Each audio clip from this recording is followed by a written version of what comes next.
Hello and welcome to the Snickerdoodle Knits YouTube channel. I am Jessica, the knitter and designer behind Snickerdoodle Knits. Today I'm going to talk about how to cable when knitting. What you will need to be able to cable is your project. You need to at least have some working stitches. That can just be a cast on or whatever you need to work in your pattern prior to your cabling. Of course, you need to have your yarn, your knitting needles, and a cable needle. A cable needle could be an actual cable needle that is intended for cabling, or it can really be any object that has two ends that you can easily slide your stitches off of either side. This is a double pointed needle, and I like to use it when I'm using larger circumference knitting needles because my cable needle is a lot smaller than these needles. I've also even used just a writing pen or a bobby pin when I've been in a bind and didn't have an extra needle with me. In another video, I will teach you how to do some simple cabling without a cable needle. But for the purpose of learning how to cable in this video, we will use a cable needle. Alright, let's get started. To start, we are going to knit one, perform a C4F, and then continue knitting. Now a C4F, or a cable 4 to the front. Let me show you. So let's knit one, and then to start our cable 4 to the front, we will pick up whatever we're using for our cable needle, slide 2 stitches off of the left needle onto your cable needle. Now if it said C6F, I would transfer 3 stitches onto my cable needle. And if it were C8F, I would transfer 4 stitches to my cable needle, and so on and so forth. You will transfer the same number of stitches to your cable needle as you will work before you work your cable stitches. If that doesn't make sense, don't worry, we'll talk more about it. So now that I have transferred 2 stitches to my cable needle, because this is a cable 4 to the front, I leave my cable needle in the front. We'll talk more about cabling to the back later. Now because this is a C4F, we will work 2 stitches from our left hand needle. See, that is the same number of stitches that we have on our cable needle. And then we will work the 2 stitches from the cable needle. So we will knit 2 from the cable needle. As you can see, we have created a twist here. That is exactly what a cable is. It's twisting stitches either in front of or behind of other stitches. Alright, I'm just going to knit the rest of this row,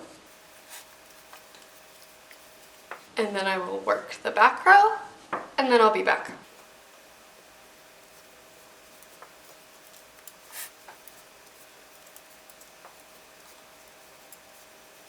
Okay, what I'm going to do now is work 5 stitches and then work a C4B, or a cable 4 to the back.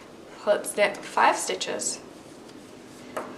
The reason I'm knitting 5 stitches is just to get past that cable that we already made so that you can visually see the difference between the cable to the back versus the cable to the front. Alright, just like C4F, with the C4B, we will take 2 stitches, transfer them off of the left needle onto your cable needle.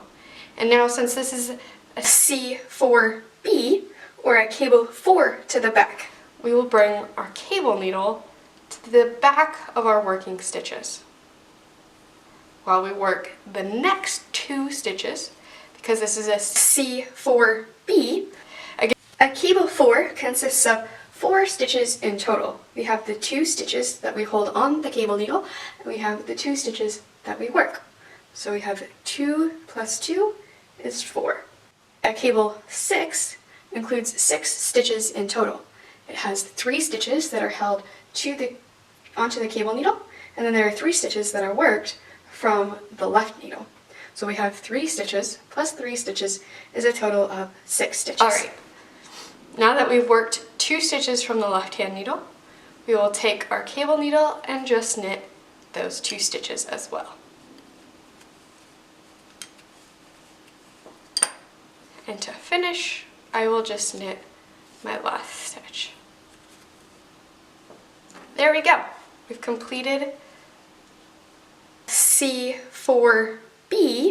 As you can see, the twist is from the opposite direction because this is to the back. Our stitches have gone from this side through the back to up here. Where in the cable to the front, our stitches went the same direction from this side to this side, but we brought them through the front. Alright, I'm going to work the next row so you can see a little bit better what this looks like. There. Can you see the difference better? This is our cable 4 to the front, and this is our cable 4 to the back. You will notice that these cables will cinch in your fabric. This is how you can create a braid effect, and there are a lot of different other cable techniques that create different textures that are very interesting. Alright, if you're still confused about how to do a C6F or a C6B, let's go ahead and do that now, and then I'll show how to do a C8F and a C8B. Alright, I'm going to knit my first stitch, and for this C6F, take our cable needle, we transfer 3 stitches to the front, 2, 3, hold the cable needle to the front, knit 3, 1, 2, 3, and then we work the 3 stitches off of the cable needle. So for a C4F or C4B, we're actually working 4 stitches in total, because 2 plus 2 is 4. For C6F or C6B, you're actually working 6 stitches, because that is 3 plus 3 is 6. For C8F, C8B, it is 8 stitches because 4 plus 4 is 8, and so on and so forth. Alright, I'll knit 1, and then I'll do the C6B, or cable 6 to the back. So we'll transfer 3 stitches again to the cable needle, and this time we will hold it to the back because it's a cable 6 to the back. Knit 3, and then knit 3 from the cable needle.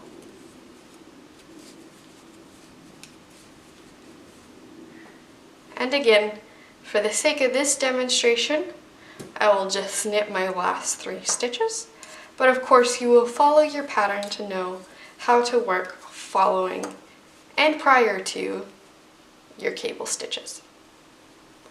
Alright, I'm going to work the back of this again.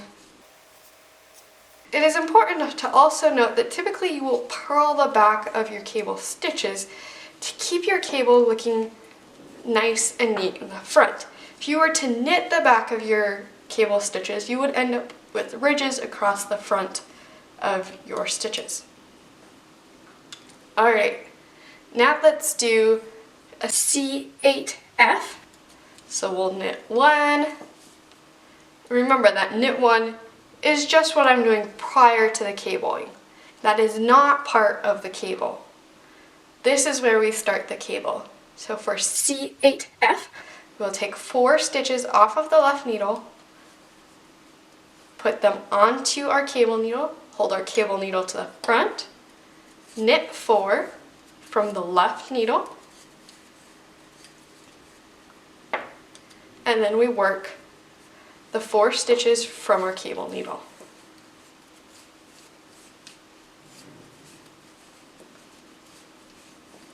That is the end of the cable, and I'm just working my last stitch as a knit stitch.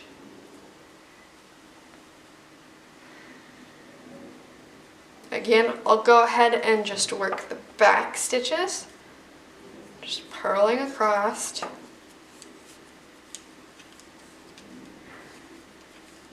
Alright, the last cable we will work today for demonstration is our cable 8 to the back, or C8B. Again, I'll just knit my first stitch that is not part of the cable. I will transfer 4 stitches from my left needle to my cable needle. I will hold those 4 stitches to the back on my cable needle. I will knit the next 4 stitches on my left needle.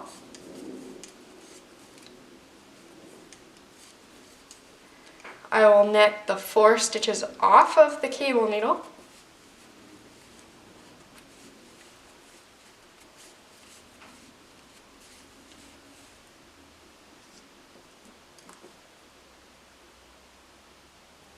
And then I'm just knitting my last stitch. So there you go. That's how you cable. Typically you won't work all of these cables all in a row like this. You'll have some sort of pattern that's created by your cable stitches.